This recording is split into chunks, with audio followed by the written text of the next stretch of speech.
sa dating Pangulo ng ating bansa, Mayor Rodrigo Roa Duterte, sa pagsapit ng kanyang ika-80 kaarawan ng pagsilang.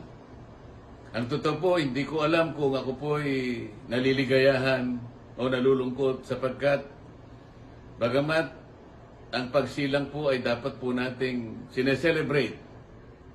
Ngunit sa kanyang kalagayan ngayon na nasa malayong bansa, nasapilitang dinukot at inilipad sa isang lugar na napakalayo sa atin. Hindi ko po alam kung paano natin i-celebrate ng maligaya ang kanyang kaarawan. Ang masasabi ko lamang po sa ating Pangulo, sana'y lalo siyang maging matatag. Alam ko po siya'y matatag.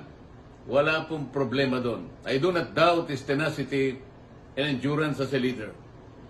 Medyo nag-aalala lamang po ako sa kanyang kalusugan sapagkat alam nating may edad na siya at naggagamot po siya. Hindi naman po masyadong mabuti ang kanyang kalusugan. Yun lamang po ang aking inaalala. Ngunit sa kanya, bilang isang leader, alam kong matatag siya. Alam kong alam niya ang kalagayan ng ating bansa. He is prepared to suffer. Sa kanya po ay palagay ko kahit buhay niya itataya niya, alang-alang sa kanyang bansa. Sana'y marinig mo ang aking sasabihin, Mayor, Mr. President.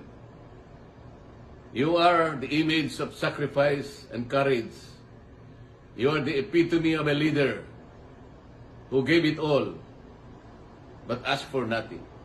You are the unifying force to restore the rectitude and the majesty of our laws.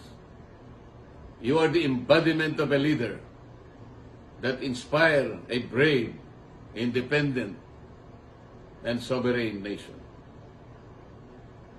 Sa ating pong mga kababayan, huwag po kayong mawawalan ng loob. I always believe that there is time for reckoning and for truth to prevail. Let us bring back our decency, our patriotism, and our true sense of nationhood. Let us bring back our qualities that define us and prove as to who we are as a people. Let us be resilient. Let us be steadfast. Let us be patient towards our march to normalcy, transparency, and integrity. Let us bring back our president no matter what happens. Mabuhay po kayong lahat. Mahalin natin ang Pilipinas.